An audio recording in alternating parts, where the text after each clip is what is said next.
As notícias para que você mantenha-se sempre muito bem informado. E criminosos assaltaram uma loja e levaram R$ 4.000 em roupas. Na fuga, ainda atropelaram um guarda municipal. Veja.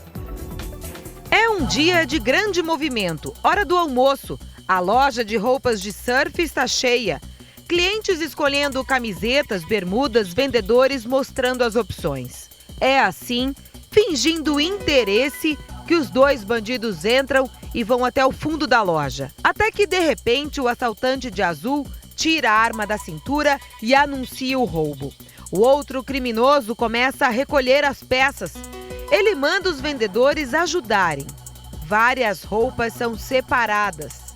Veja, sem saber o que está acontecendo, uma cliente entra. Ela não percebe nada.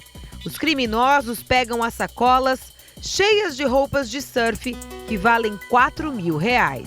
Durante todo o assalto, outros 3 criminosos ficaram bem aqui em frente à loja, que fica num calçadão comercial no centro de Guarulhos, na Grande São Paulo. Depois, os 5 bandidos entraram num carro porque queriam fugir. Só que um funcionário da loja conseguiu chamar a Guarda Civil Metropolitana de uma base aqui perto.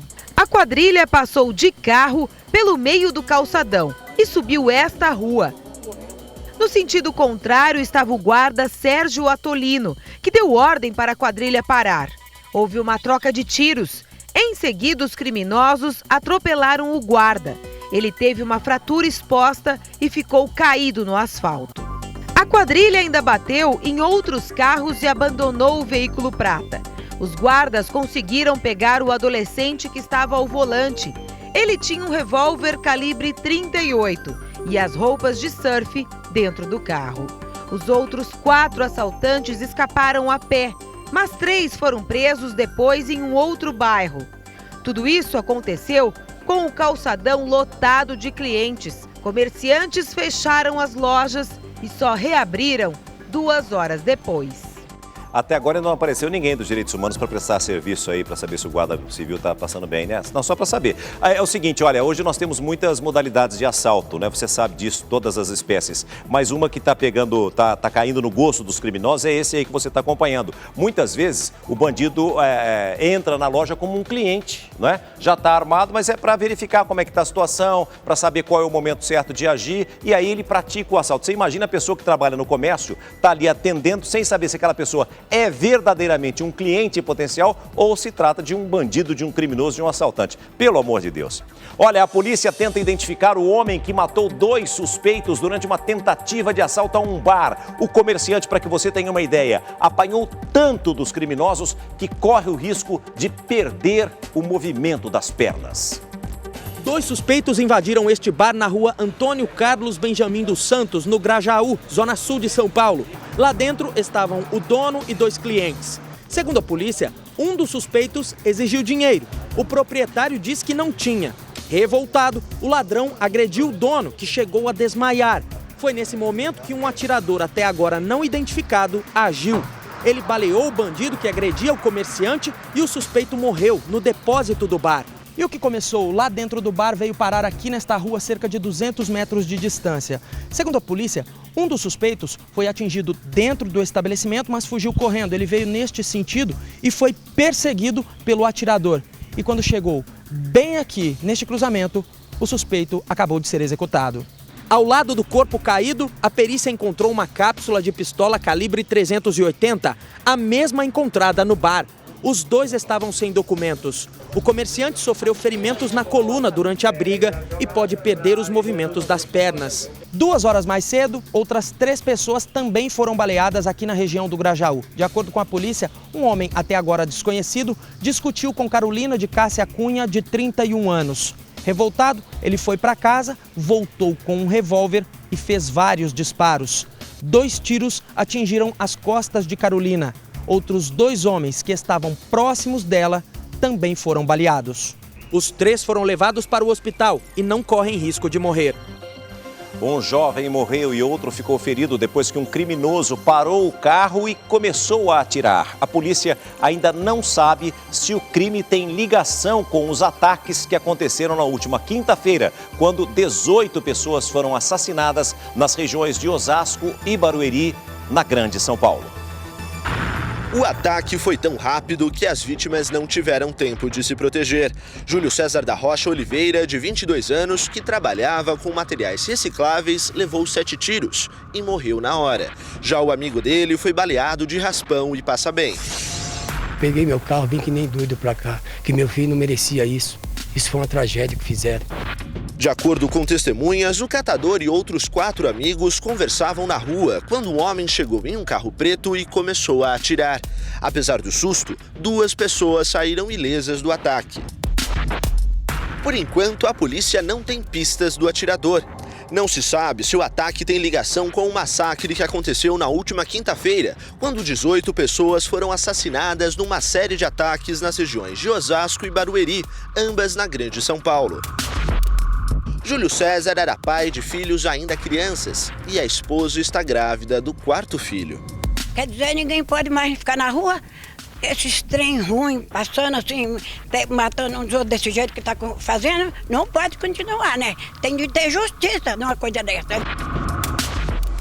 E por falar na chacina de Osasco Barueri, a polícia já sabe que 3 grupos participaram dos ataques que mataram 18 pessoas e feriram outras 7 na última quinta-feira na Grande São Paulo. O motivo desses crimes seria a vingança das mortes de um policial militar e de um guarda civil metropolitano na mesma região. Ao todo, 18 pessoas são mortas, a maioria com tiros a queima-roupa. 7 ficam feridas.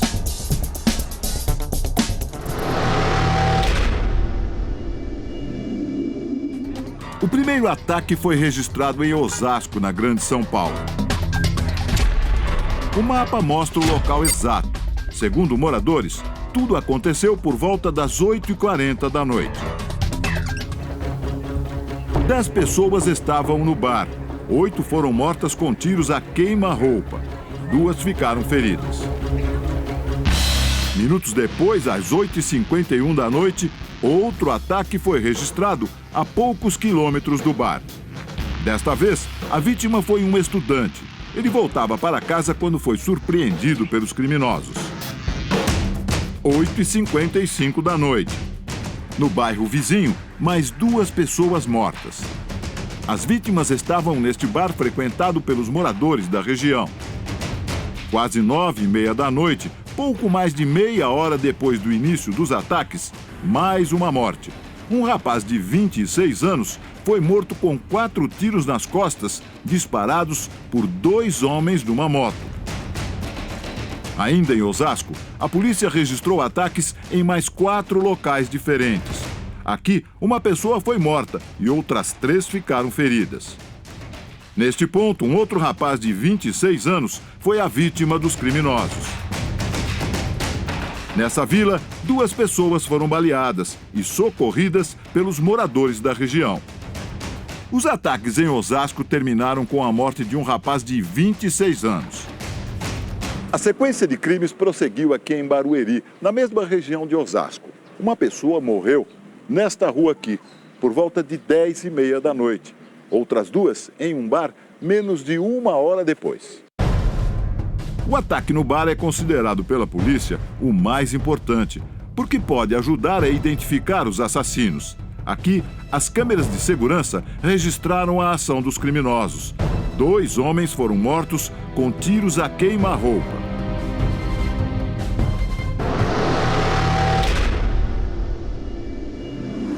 O balconista trabalha normalmente minutos antes da chegada dos homens armados e encapuzados.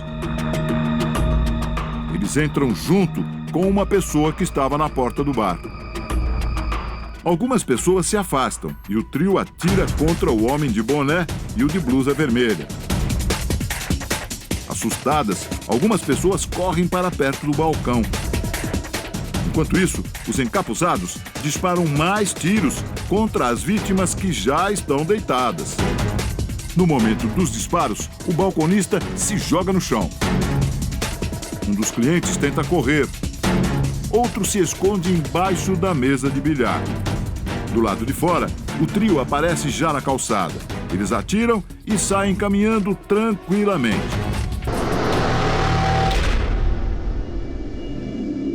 Ao todo, 18 pessoas foram mortas durante os ataques.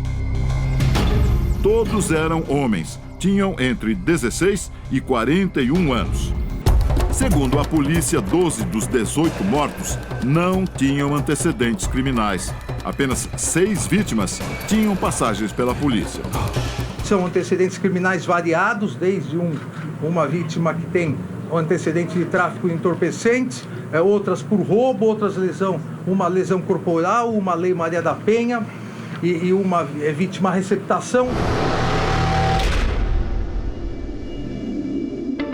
O secretário de Segurança Pública de São Paulo não descarta a hipótese de que a chacina tenha sido em represália à morte de um policial militar assassinado há uma semana na cidade de Osasco. O crime aconteceu no dia 7 de agosto e foi registrado pelas câmeras de segurança deste posto de combustível. Este homem de camiseta branca debruçado sobre o balcão é o assaltante.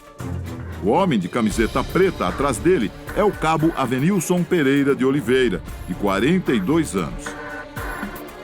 Neste trecho da imagem, o homem de camiseta branca aparece correndo. Junto com ele está o comparsa, vestido com uma roupa de gari. Um deles agarra o policial. O assaltante toma a arma do PM e atira. Avenilson levou 4 tiros e morreu na hora. Os 2 criminosos já foram identificados. São Tiago Santos de Almeida e Wagner Rodrigues, que vivem na região da primeira chacina de Osasco.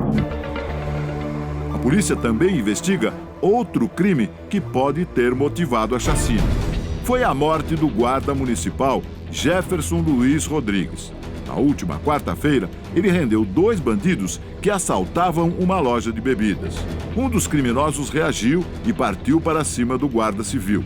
O comparsa aproveitou o descuido, pegou uma arma escondida e atirou em Jefferson. Jefferson chegou a ser socorrido, mas morreu no hospital. Nos locais atacados, investigadores encontraram cápsulas de revólver, calibre 38 e 380, armas que geralmente são usadas pela Guarda Civil, e também uma pistola 9mm, esta última de uso privado das Forças Armadas. Pela balística, nós não podemos afirmar que houve participação de policiais, porque a arma da corporação é a .40. E nenhuma arma da corporação ou de calibre semelhante à da corporação foi encontrada. Além das armas, os investigadores descobriram um ponto em comum entre as mortes. 2 carros cor prata que teriam sido usados nos crimes. Um deles aparece no canto da imagem na chacina do bar e, segundo a polícia, teria sido visto pelo menos outras 8 vezes em locais onde as mortes foram registradas. O que se sabe até agora é que 3 grupos diferentes realizaram os crimes, 2 em Osasco e 1 em Barueri. O que falta confirmar é se eles agiram em conjunto ou não. Olha, 2 homens morreram durante uma partida de futebol que estava sendo disputada na rua. Eles foram baleados por criminosos que já chegaram atirando. Após o crime, a rua ficou vazia. O silêncio tomou conta do local. As vítimas jogavam futebol aqui na Rua do Pilar, como fazem de costume aos domingos. Mas o que era para ser uma diversão entre amigos acabou de forma trágica. Os autores chegaram em um carro e dispararam várias vezes. As traves ainda ficaram no meio da rua. As vítimas foram socorridas para o Hospital Ernesto Simões. 2 homens acabaram morrendo. A polícia esteve no local do crime. Segundo os investigadores, 4 homens chegaram em um carro e já foram em direção às vítimas. Em seguida, fugiram sem deixar pistas. As câmeras de segurança dos estabelecimentos comerciais da região podem ajudar a polícia a identificar os autores. Final de semana de sol, tempo firme, bom, calor, e aí muita gente foi pra praia. E então, mais de 40 pessoas foram detidas após um arrastão. Um suspeito quase, inclusive, foi linchado pelos banhistas. Vamos acompanhar. A briga que você vê é entre banhistas e um suspeito de ter praticado arrastão. A confusão foi no posto 8 de Ipanema. Poxa, não tá fácil, a polícia não faz um preparamento para dar segurança e quando dá um sol desse é demais, é tumulto toda hora, briga, roubando, é coisa horrível. Segundo testemunhas, durante o domingo foram dezenas de arrastões. Os bandidos agiram principalmente nas praias do Arpoador e no posto 8 de Ipanema. 42 pessoas foram detidas e conduzidas neste ônibus para a delegacia do Leblon e do Turista. Entre os suspeitos, vários menores de idade. Muitas vítimas também estiveram no local para depor e tentar recuperar os objetos que foram roubados. Olha, e lamentavelmente, né, no meio das vítimas sempre tem crianças. Um final de semana de praia, como eu disse, de calor, em que a família se reúne justamente para, num momento muito difícil que o país está atravessando, descobrir um ponto de lazer exatamente na praia. E aí acontece um arrastão, como você acabou acompanhando junto conosco. Olha, um homem foi, de maneira totalmente descontrolada, acabou destruindo parte da recepção de um posto de atendimento de um pronto-socorro. O ataque de fúria foi gravado por funcionários da unidade de saúde, que fica em Angra dos Reis, no Rio de Janeiro. Para evitar a fuga deste homem, as portas foram trancadas até que a polícia chegasse. De acordo com testemunhas, o agressor não teria ido até o local em busca de atendimento médico, não. O homem é um pedreiro e, segundo o delegado, estava muito embriagado. Ele pagou um salário mínimo de fiança e foi liberado.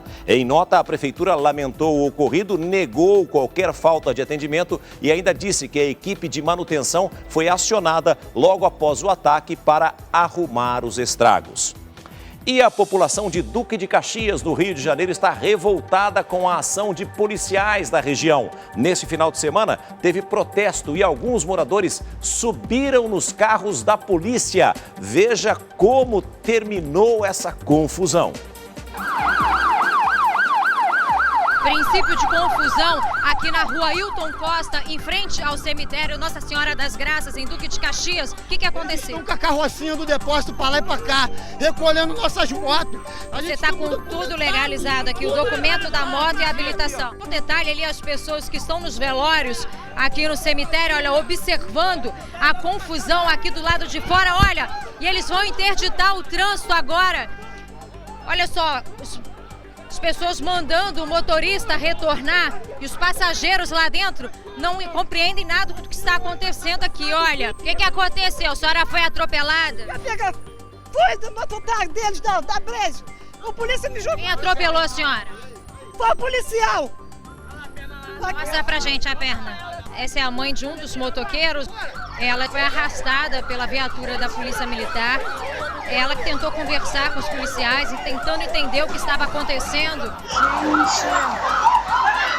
E agora, olha, mais confusão.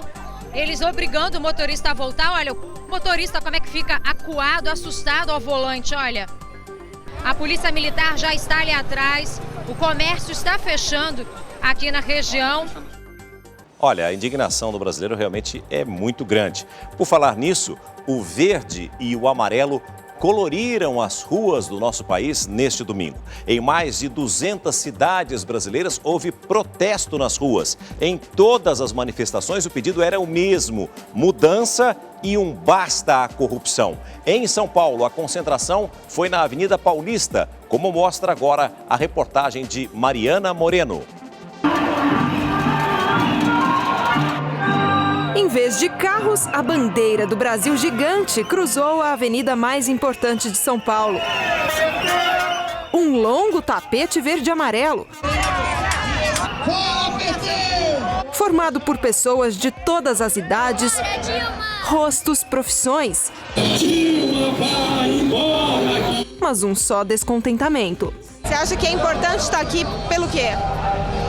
Pra gente lutar pelos nossos direitos. Contra a Dilma, contra essa corrupção desse país, contra o desemprego. Tudo tá pesando. A conta de água, a conta de luz, tá um absurdo. Eu vim aqui porque eu tô descontente com tudo que tá acontecendo no país. Eu acho que o que tá sendo feito vai contra tudo que eu acredito pro futuro meu e de quem vai vir depois de mim. Acompanhamos a manifestação lá do alto. Fora Dilma! E também de pertinho. Fora PT! É muito bom de resgatar a civilidade, de ter mais patriotismo e orgulho de ser brasileiro. Fora PT! Por que você está aqui, Reinaldo? Eu quero um país melhor, né? Quero um país melhor para a nova geração aí, né? Porque do jeito que tá aí não dá, não. Mesmo com a mobilidade reduzida, essa senhora veio enrolada à bandeira do Brasil. A gente precisa mostrar, né, o que nós queremos. E mais, o que é importante para o Brasil nesse momento, além de questão de partido, presidente? O importante é que a população toda cada vez mais fique consciente dessa bandalheira, dessa corrupção, dessa sem-vergonhice que está rolando aí pelo Brasil, que o PT colocou no país. Do jeito delas, as crianças também protestaram. Por que é importante estar aqui hoje? Por causa da corrupção. Pra gente mostrar que a gente não gosta, que a gente tá indignado. Fora PT! Isso tem que acabar! Fora Dilma! Nas faixas e cartazes, o recado da população descontente com a atual situação política e econômica do país. Mensagem também em outros idiomas. Os estrangeiros não entendem o nosso idioma. Então eu fiz isso para que seja fácil para eles entenderem e saberem o que nós estamos passando. Mãe e filha argentinas que moram no Brasil explicaram por que vieram apoiar o movimento. Me sinto tão brasileira como todos eles, porque eu sou argentina e eu vi o peronismo acabar com a Argentina. E o peronismo e o PT correm juntos para afundar os países roubando. Vendedores ambulantes aproveitaram a multidão para fazer um dinheirinho. Na verdade, eu estou passando por dificuldades financeiras aí e vim pegar as latinhas porque é da onde eu estou tirando meu sustento. A situação do país está meio complicada, então a gente tem que aproveitar essa oportunidade que a gente tem. Do alto, helicópteros e até um drone, aquele equipamento não tripulado, tiveram visão privilegiada da avenida. Enquanto isso, a cerca de 10 quilômetros daqui, um churrasco reuniu um grupo de aproximadamente 1.000 pessoas em frente ao Instituto Lula. Eles apoiam o governo. Durante toda a tarde, a polícia não registrou ocorrências graves nem feridos no protesto na Paulista. O paredão de choque esteve ali o tempo todo e, de novo, virou companhia para fotos. Sem receio, esta professora encarou a multidão e usou camiseta vermelha em favor do partido que defende. O Brasil é de todos nós, de PT, de PTB, PSDB, seja lá de quem for. Esse povo todo que está aí é tudo elite. Eles querem para eles, não querem por povo. Algumas posições polêmicas também foram defendidas durante a manifestação. Por que você acha que a intervenção militar é a solução?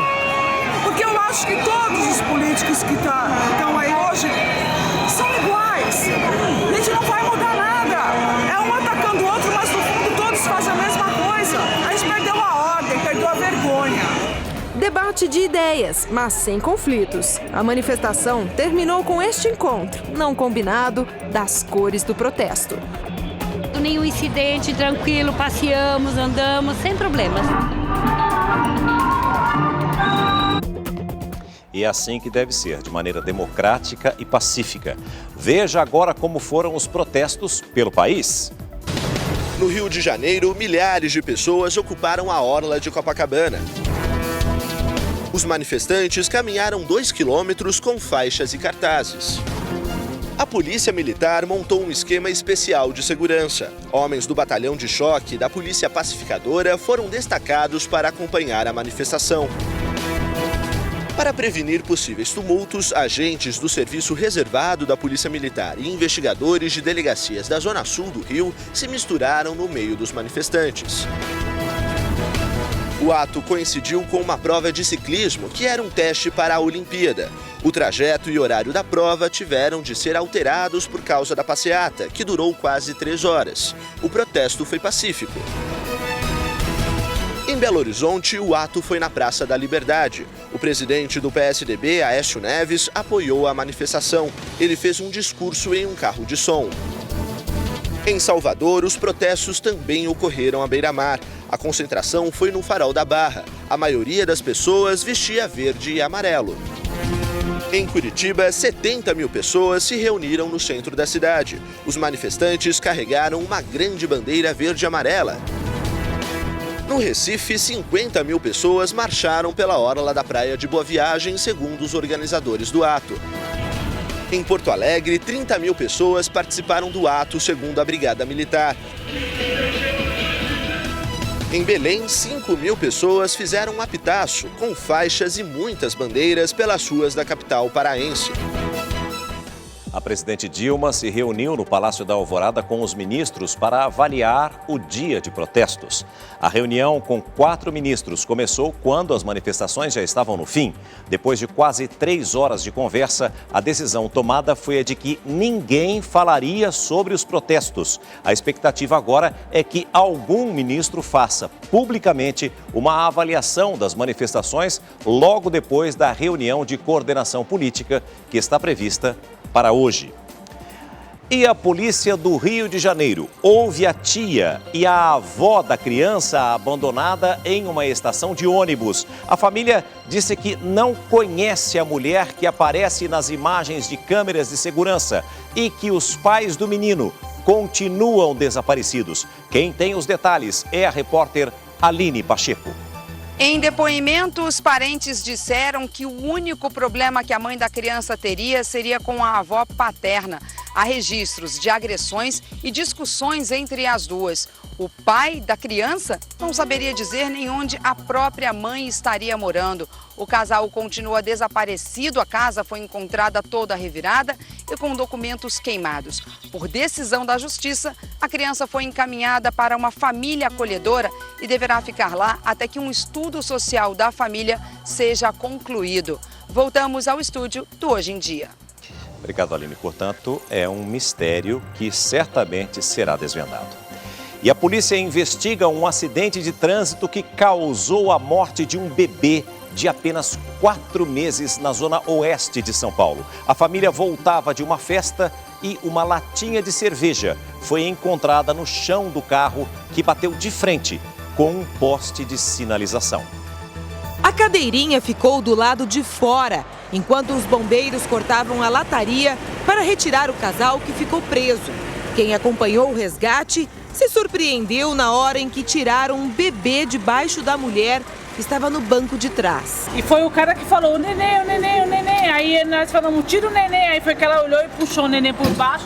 O acidente aconteceu na rua Professora Suraya Aidar Menon, perto da ponte do Piqueri, na zona oeste de São Paulo. O avô da criança chegou ao local logo depois e contou que o garoto não resistiu. Ele tinha vindo de uma festa na Zona Sul. Aí eu acredito que deve ter bebido alguma coisa, como os policiais tá avisando pra gente. Aí, só que a pior perda foi meu falecimento do meu neto, né? Veio a óbito agora, fiquei sabendo agora que veio a óbito, a neném.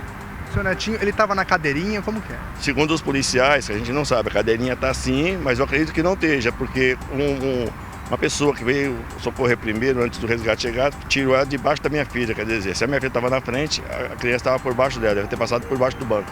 O menino Davi Lucas Anchieta tinha apenas 4 meses. A suspeita é que a mãe estava com a criança no colo na hora em que o carro bateu. Uma lata de cerveja foi encontrada no chão do veículo. Os pais foram levados com ferimentos para hospitais da região. A polícia vai investigar as circunstâncias do acidente. O hospital informou que o estado de saúde do casal é estável e que eles continuam em avaliação clínica.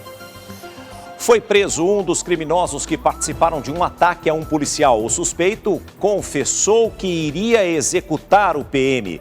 Câmeras de segurança registraram o atentado e você confere agora. Uma das balas acertou a fachada da padaria. Foram mais de 10 tiros. O tiro ali no vidro dá para apavorar, né? Nossa, assusta muito. Câmeras de segurança registraram a ação de vários ângulos. O homem de boné e moletom chega de bicicleta. Ele entra na padaria, se passa por cliente, mas logo avista o alvo e corre para fora, apontando a arma. O policial militar que estava na calçada, sozinho, luta com o homem. Outros 4 criminosos se aproximam. O PM consegue correr para dentro da padaria e um deles, de calça jeans, atira. Os criminosos fugiram e levaram a arma do policial, que estava à paisana e de folga no momento do crime. Ele foi ferido por 4 disparos, encaminhado para o hospital e continua internado em estado grave. O soldado Ariel Lourenço dos Santos, de 22 anos, se formou na PM há poucos meses. Horas depois do crime, a polícia prendeu Hudson Santana de Oliveira, de 19 anos, que foi reconhecido por testemunhas. Ele disse que iria executar o PM, mas não explicou o motivo. Segundo a investigação, quando era menor, Hudson teria participado de uma troca de tiros com policiais militares. Olha, foi uma emboscada mesmo. E tomara que esse policial possa resistir aos ferimentos e possa sobreviver. A Polícia Federal prendeu 2 pessoas suspeitas de participarem de um esquema de fraude no concurso público para a Universidade Federal do Pará. Entre os presos, uma mulher candidata do concurso. Ela é suspeita de receber por telefone informações de um funcionário público sobre o gabarito da prova. Com o auxílio de um ponto eletrônico, policiais federais registraram o áudio e comprovaram a fraude. Um funcionário do Banco Central é suspeito de liderar o esquema e teria cobrado até R$15 mil dos candidatos. A universidade não informou se o concurso será anulado. A mãe de uma bailarina atropelada no Canadá deixou o Brasil para acompanhar a recuperação da filha. A jovem patinava pelas ruas no momento do acidente. Acompanhe. Na despedida, um abraço emocionado antes de partir para o outro lado do mundo. Não tenho palavras. O adeus de Dona Alícia foi para acompanhar de perto o tratamento da filha de 20 anos, que é bailarina de uma companhia canadense. Lucila Munareto patinava pela cidade de Vancouver quando foi atropelada por um carro. Ela foi levada em estado grave para o hospital. A família conta que a jovem passou por uma cirurgia na coluna e tem respondido bem aos estímulos. Fizeram um teste, ela está mexendo as mãos e mexendo os pés, as pernas também. O acidente aconteceu na última quinta-feira. Desde então, iniciou uma maratona para que a família conseguisse o visto e passaporte para que a mãe de Lucila, que é argentina, pudesse entrar no Canadá. A paixão de Lucila pelo balé fez com que todos se mudassem para o Brasil há 12 anos. Ela se formou na escola do Bolshoi, em Joinville, e hoje estuda numa companhia de dança em Vancouver, no Canadá. Internada em estado grave, está sob os cuidados do governo canadense, de um diretor da companhia e da irmã mais nova. Os pais estão muito abalados, mas confiantes da recuperação da filha. Ela é uma atleta sem limites e vai ser na frente. Tomara que ela consiga se recuperar, porque sempre viveu esse sonho, né, do balé, e eles moravam no Brasil exatamente por isso, estava realizando esse sonho lá no Canadá. Tomara realmente que ela possa conseguir se recuperar plenamente para voltar às atividades do balé. Olha, uma grande explosão assustou moradores e autoridades em Bangkok, capital da Tailândia. O número de vítimas ainda não está confirmado, mas se fala em pelo menos 12 mortos. A explosão aconteceu próximo a um templo religioso e de um hotel de luxo. O local é um ponto frequente de protestos na cidade e também de grande circulação de turistas. Inicialmente, 20 pessoas foram socorridas com sérios ferimentos. Além das vítimas, carros foram fortemente atingidos e pegaram fogo. Algumas agências de notícias afirmam que os explosivos estavam em uma moto.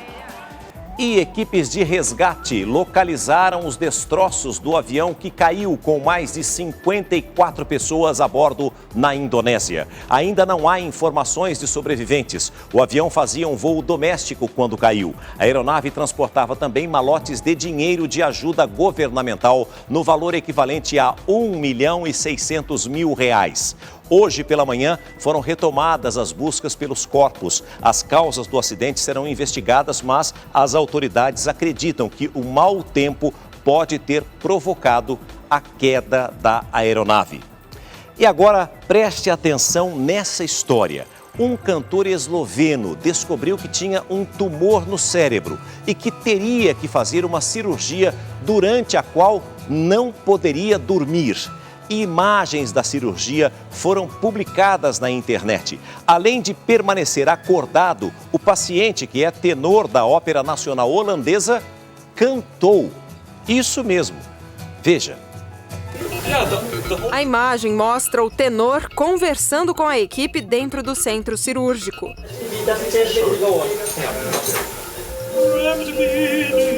De repente, ele começa a cantar. Entre um canto e outro, o paciente responde aos testes pedidos pela equipe de neurocirurgiões. Primeiro, ele move a língua para um lado e para o outro. Depois, mexe os dedos, um por vez, conforme a orientação da enfermeira. A cirurgia foi feita em junho do ano passado. O vídeo foi postado este mês e já tem quase 1 milhão de visualizações.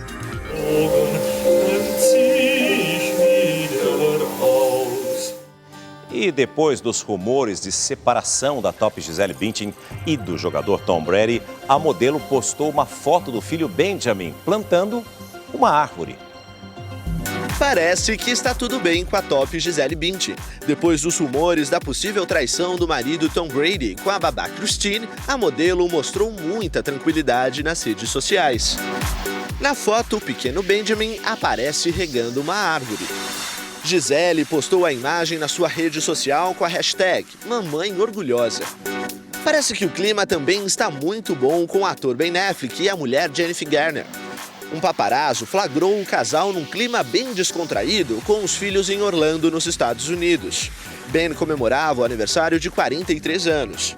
As principais revistas americanas cogitam uma possível volta do casal, que estava separado depois dos rumores de traição com a babá Christine.